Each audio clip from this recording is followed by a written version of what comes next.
இந்த ஹேட்லாம் இருக்கு. SK sir, Vijay sir எப்படி பார்க்குறாரு அப்படின்றது தான். ஏன்னா நீங்க 2 பேர் கூடயுமே ஆன் ஸ்பாட்ல ஒர்க் பண்ணியிருக்கீங்க. ஆம், சர்க்கார் பண்ணும்போது நாங்க வந்து குரோம்பேட்ல ஒரு பின்னி மில்ஸ் இருக்கு. அங்க ஷூட் பண்ணிட்டு இருந்தோம். அங்க சேம் டைம் ஐ திங்க் வேற ஏதோ ஒரு படம் பக்கத்துல ஷூட் பண்ணிட்டு இருந்தாங்க. அது வந்து எஸ்கே சார் படம். நாங்க முடிச்சதுக்கு அப்புறமேலு ஆமா, ஃபோட்டோஸ் கூட வந்துச்சு. ஃபோட்டோஸ் வந்துச்சு இல்லையா? I think it was on his பர்த்டேன்னு நினைக்கிறேன். விஜய் சாரோட பர்த்டேக்குன்னு நினைக்கிறேன். Not sure. நாங்க ஷூட் முடிச்சுட்டு ஈவினிங் பேக்கப் ஆகுது. வந்து எஸ்கே சார் வெயிட் பண்ணிருந்தாரு. He was waiting there.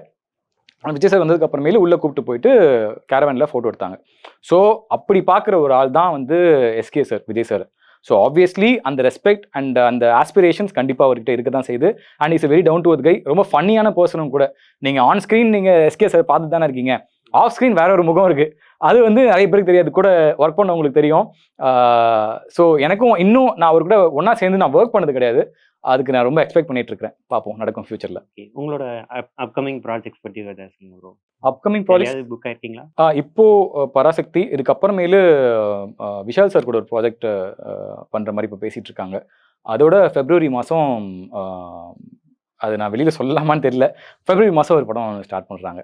Okay bro. Congrats for your upcoming projects. ஏன்னா நீங்க அடுத்தடுத்து பண்ணிட்டே இருக்கணும். நீங்க மெயின் ஹீரோவா ஒரு படம் பண்ணணும். அதுக்கு நான் இன்டர்வியூ பண்ணுவேன். Thank you so much. நடக்கும்னு நம்புறேன்.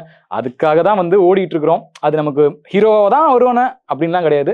எனக்கு ஒரு நல்ல ஆக்டரா வரணும். அதுதான் வந்து எனக்கு ஃபர்ஸ்ட் பேசிக் குவாலிட்டியாக நான் அதான் பார்க்குறேன். இன்னைக்கு ஒரு நவாசுதீன் சித்திக்கு, நம்ம பசுபதி சார், அப்புறம் குரு அந்த மாதிரி ஒரு பெர்ஃபார்மிங் ஆக்டரா வரணும்.